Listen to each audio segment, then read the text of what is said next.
Na aula passada, eu deixei para vocês a pergunta: qual que é a diferença entre planejar e programar? Por que dessa pergunta?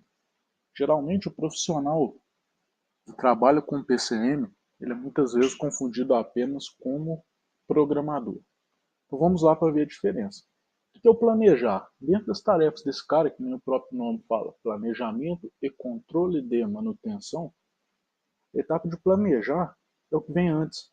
Então, definição de como fazer o trabalho, que recursos vou necessitar para esse trabalho, quais ferramentais vou necessitar para esse trabalho, quais equipamentos auxiliares, quais itens vou necessitar para entregar um trabalho. Após todos esses itens levantados, todos esses itens disponibilizados ali, como se o trabalho fosse iniciar hoje, está ali à disposição para iniciar, eu vou para a próxima etapa, que é o chamado programar. O que é o programar? Todos os recursos disponíveis, vou consolidar esse serviço, junto a técnicos de processo responsáveis pela produção, liberando equipamentos e linhas para fazer essa manutenção. Eu vou consolidar isso em uma reunião formal e consolidar aí a data de execução desse serviço no momento certo. A aula de hoje vamos falar sobre os princípios de Richard Palmer.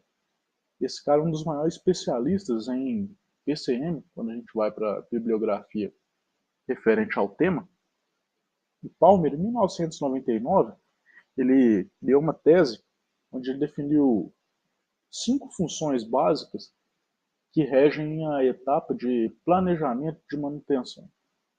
Então, em 99, Palmer falou o seguinte: planejamento é a função que define recursos necessários para cumprir estratégias de manutenção preventiva. Por que preventiva? É aquele tipo de manutenção que vai evitar que o equipamento quebre de uma maneira repentina, sem controle nenhum, o que é uma manutenção totalmente mais cara. Se quebra corretivamente, não temos os recursos disponíveis para fazer uma manutenção de qualidade. Então, a preventiva é justamente para evitar isso. Planos de manutenção, entre outros, e sob condição. Notas técnicas de inspeção. A etapa de inspeção, costumo dizer que são os olhos do planejamento. O planejamento ele não tem a visão do todo, até justamente porque a expertise é diferente. Então, as notas de inspeção vai dar a visão geral do que está acontecendo na planta de produção. E com isso, a gente vai disponibilizar os recursos, né, através de ordens planejadas e prontos para programação. De uma maneira que, como um exemplo, imagina só, uma porta de casa para ser trocada. O cara precisa de parafusos, dobradiças, entre outros lá. Todos esses recursos estariam no local para ele executar essa tarefa aí. A etapa de planejamento e controle, ela segue esse esquema. Então, primeiro, vem a solicitação. De onde vem a solicitação? Técnicos, operadores de produção, pessoas do entorno que viram alguma demanda e quer a resolução dela. A segunda etapa, triagem. O que vem a ser triagem? Vamos pegar essa solicitação, ver se está com todas as informações necessárias para fazer a etapa de planejamento. Se não, devolver a solicitação ou solicitar a inspetores para verificar maiores informações. Passando da etapa de triagem, todas as informações corretas, vem a etapa de planejamento, verificação de que recursos são necessários para executar essa atividade. Verifiquei os recursos, vem a etapa de aprovisionamento, onde vou pegar todos esses recursos e deixar eles disponibilizados de uma maneira que, se o serviço começar hoje, agora, estão ali disponíveis. A gente tem que evitar muito que aconteça que nem o gráfico da aula anterior, tem desvios iguais àqueles. Então, tempo de deslocamento para materiais, ferramentas, entre outros. Então, deixar tudo disponibilizado. Um exemplo bem prático disso, na empresa onde eu atuo, uma produtividade de 31% que tinha numa etapa de oficina de subconjunto, foi aumentado para em torno de quase 60%, eliminando isso. Então, já preparando tudo através de pallets coloridos. Então, 5 dias da semana, 5 cores diferentes, material disponibilizado lá com uma etiqueta mostrando qual ordem de serviço de manutenção é equivalente àquele material. Após o provisionado, vem a programação. Consolido tudo em reunião, o técnico responsável ou o responsável pela produção diz que consegue parar aquele equipamento, vai disponibilizar para manutenção, consolidei com ele, beleza, programado. Depois disso, execução. Importante verificar que antes de execução teve 5 etapas a serem realizadas. Pulando qualquer uma dessas etapas, o período aqui de execução será falho. Então, o ideal é fazer passo a passo todas aquelas etapas para chegar na etapa de execução estar tudo preparado para fazer o melhor serviço possível. Muitas das vezes as falhas ocorrem por causa disso. Após isso, o aceite operacional. Geralmente a gente tem um termo de aceite que é assinado pelo solicitante da manutenção ali, ou responsável da área, onde o executor também assina, e avalia se o serviço foi efetivo ou não. Se não foi efetivo, retorna a execução do serviço para atender os critérios. Encerramento, onde todos os resultados da manutenção serão registrados, não quer dizer que tem que ser um software, mas pelo menos um arquivamento confiável. E, por último, geração de indicadores. Por que geração de indicadores? Eu gosto sempre de falar o seguinte, aquilo que não é medido, não é melhorado. Peter Drucker falou isso para a gente, e eu acredito muito nessa tese. Porque se a gente não mede a efetividade dessa manutenção, quais que foram os custos para realizar esse trabalho, mesmo que em perfeito estado, se for um custo elevadíssimo, não está sendo efetivo o trabalho. Se foi realmente cumprido, o nível de satisfação, tempo médio de reparo, entre outros indicadores. O primeiro princípio aí de Palm, ele fala da separação de departamentos. O princípio de separação de departamentos, Palm diz o seguinte: os planejadores devem estar em departamentos separados das equipes de execução para que sua especialização em técnicas de planejamento seja facilitada e para que possam focar o trabalho futuro. Por que isso? O planejador, ele geralmente é um profissional que passou por alguma experiência relativa à manutenção, tem um conhecimento mais amplo ou adquirido nesse período. Então a especialidade dele é pensar o trabalho que vai ser realizado, antecipar todas as dificuldades, necessidades, entre outros, e se esse planejador ele está focado ali no dia a dia, na execução, ele não vai pensar no trabalho futuro, e as falhas vêm. Eu tenho um exemplo de um centro em uma empresa que atuei, que o planejamento ficava muito focado no dia a dia, controlar manutenções que estavam sendo realizadas. Quando chegava para executar essas manutenções, faltava muita coisa. E esse planejador, ele era subordinado à equipe de execução. Então eles colocavam mais para ajudar no dia a dia do que deixar o cara ali pensar no futuro para diminuir essas falhas. Costumo dizer que o planejamento aqui ele é o coração da manutenção. Por quê? Ele que vai dar os inputs e receber ali alguns inputs que é corrigindo e liberar alguns outputs que são saídas aí para o processo. Então o que ele recebe? Ele recebe informações do que está ocorrendo na área e solicitações. Com isso, ele vai processar todos esses itens ali conforme necessidade e liberar para execução preparado esses itens. E esse ciclo é contínuo. Segundo princípio, foco no futuro. O planejador tem que focar no trabalho futuro, que não foi feito ainda. Para o quê? Para que a equipe de manutenção tenha um backlog, que são as pendências mesmo ali de manutenções que estão ali. Backlog a gente vai ver esse indicador para frente. Que de uma maneira que quando eles forem realizar o serviço, esteja preparado para a execução. A orientação é de pelo menos uma semana de backlog planejado, aprovado pela operação para realizar o serviço e pronto para executar. O funil de planejamento que eu vou orientar vocês é pelo menos ali de 2 a 4 semanas indicado ali para se ter ali planejado, pronto ali, se caso tiver que executar agora. Supervisores se encarregam do trabalho do dia a dia. Porque supervisores, que nem o próprio nome fala da função, a função deles é supervisionar. Eles vão orientar a execução e verificar se o que está sendo executado em campo realmente está de acordo com o que foi planejado e solicitado. Após a conclusão, esses supervisores vão enviar o que a gente chama de feedback, que é os registros ali dessa tarefa, com tempo, o que foi feito, recursos utilizados para ter uma análise aí do que foi planejado e o que foi executado, e gerar indicadores futuros. O planejador, nem nessas etapas, por isso que um software automatizado ajuda muito, deve arquivar esse feedback. Terceiro princípio, arquivamento. A equipe de planejamento deve manter o sistema de arquivamento seguro para esse item, que foi retornado aí com informações aí da manutenção.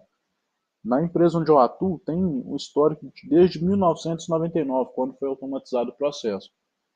Tem empresas, que nem uma última empresa onde eu atuei, não tinha um software automatizado, porém existe um arquivo técnico desde 2010, foi quando criamos o setor, com todas as manutenções, anotações em desenhos ali realizadas por pessoas que executaram montagem, e isso faz muita diferença. Quando vem uma nova manutenção no catálogo de serviços executados, vai lá, pesquisa, vê o serviço que foi feito, pega aquele histórico e dá para se ter uma ideia do que isso vai planejar e as dificuldades que vão se encontrar ali. Princípio da expertise. Planejadores usam sua experiência profissional e pessoal e, juntamente com o arquivo que eu acabei de citar, para desenvolver estratégias mesmo para executar essa manutenção da melhor maneira. No mínimo, esses planejadores ali exige que sejam experientes. Tem que ser um cara que já atua em manutenção? De maneira nenhuma. Pode ser que sim e auxilia. Porém, um belo exemplo, eu mesmo não passei por atividade de manutenção, mas eu tenho uma bagagem em planejamento de mais de 10 anos. Então, passei por todas as etapas, acompanhando o campo, acompanhando montagem. Isso auxilia muito no processo. O quinto, reconhecimento de habilidade. Aqui entra uma ferramenta bacana que eu chamo de matriz de habilidades, que é o quê? Um mapeamento de cada habilidade dos mantenedores de acordo com o nível. Então, geralmente, desenha-se um círculo dividido em 4 partes e ali vai preenchendo de 25% em 25% para ver a especialidade desses caras. Por que isso? Na equipe nunca vai ter caras que dominam todas as técnicas. Então, mesclar um cara que tem mais habilidade, por exemplo, uma manutenção em redutor, com o que tem menos. Vai mesclando e assim tornando uma equipe mais forte. Transmissão de conhecimentos. Quando se tem essas habilidades mapeadas, também auxilia o planejador na etapa de planejamento. Porque ele sabe ali qual que é o cara dele que tem uma habilidade maior para aquele item e vai planejar melhor de acordo com a expertise. Não só em habilidades, mas se falando também em relacionamento interpessoal. Existem profissionais que têm habilidades incríveis ali em atividade de manutenção. Porém, a convivência desse profissional não é legal. Colocando dois caras de mesma maneira, que não tem uma convivência legal trabalhando junto, a chance de ter atrito entre eles é enorme. O sexto, princípio da produtividade, onde fala do red time aí, que é medida de eficiência da mão de obra, onde se é planejado o quão produtivo foram esse trabalho. Então, aqui a gente fala o seguinte, a proporção de tempo disponível para trabalhar e o que eles não estão executando atividades produtivas. Então, a gente vai gerar um gráfico relativo igual aquele que vimos na aula anterior. Agora, vou falar um pouquinho sobre o funil de priorização. O que tem a ser o funil de priorização? O funil de priorização ele é um exemplo claro de como o planejador trata todas as solicitações que chegam. Vou explicar conforme nosso esquema. Primeiro, vem requisições de serviço. As requisições nem sempre estão com todo o detalhe necessário. Então, tem o que for aprovado, tiver todas as informações na etapa de triagem, vem para o funil. O que não está fora do funil e vai passar por uma revisão. Esse backlog analisado ele vai de 4 a 6 semanas, ou seja, de um mês a 1 mês e meio. Então, essas solicitações entram no funil, começam a ser analisadas pelo planejador. No fechamento da boca do funil, onde a gente temos aí o backlog pronto, que é de 2 a 4 semanas, estão todas as atividades que estão com recursos aprovisionados, ou seja, prontos para executar essa atividade, se for necessário executar hoje, de acordo com a nossa capacidade. Por exemplo, tem 10 mecânicos para realizar. Então ali é onde vem a boca do funil. Minha capacidade é 10 e eu tenho necessidade de 12 mecânicos. Vou ter que tirar alguma atividade e atuar com esses 10 mecânicos. É onde entra a priorização de atividades. Agora a classificação de equipamentos. A título de manutenção, todos os critérios ali são analisados de acordo com essa matriz, onde a gente tem equipamentos chamados de A, B e C. O que vem a ser equipamentos A são de criticidade alta, o B, média, e o C, baixa. Então vamos analisar. Como que é analisada ali essa classificação? Existem 6 fatores que são levados em consideração. Primeiro, segurança e meio ambiente. O que vem a ser isso? Segurança são itens que podem causar danos à integridade física do trabalhador ou da instalação mesmo ali. Pode danificar a instalação. Meio ambiente, itens que podem agredir o nosso meio ambiente, fazer alguma contaminação. Qualidade e produtividade. Oportunidade. O que é essa oportunidade? Se esse equipamento parar, o que acontece? Se não afeta, então tem a oportunidade de fazer essa manutenção a qualquer momento. Se essa parte do processo, eu tenho que analisar os impactos que vão ter nessa parte do processo e com condições do processo ali, por exemplo, aconteceu uma parada no equipamento X e parou a área X. Então vou aproveitar para dar uma manutenção no meu equipamento mais crítico que essa área, porque se essa parte do processo pode reduzir meu nível de produção. Por exemplo, uma indústria onde produz 1000 peças por hora, o equipamento diminui essa quantidade de peças produzidas em 200, então tem que analisar, porque talvez eu tenha níveis de entrega de 1000 peças, capacidade total nessa semana, então não consigo dar manutenção nesse equipamento. E cessar todo o processo, para tudo, isso é muito crítico, então para isso que existem as paradas de manutenção. Vamos lá. Taxa de ocupação. Qual que é o tempo que esse equipamento roda? Frequência de quebra. Esse equipamento quebra de quanto em quanto tempo?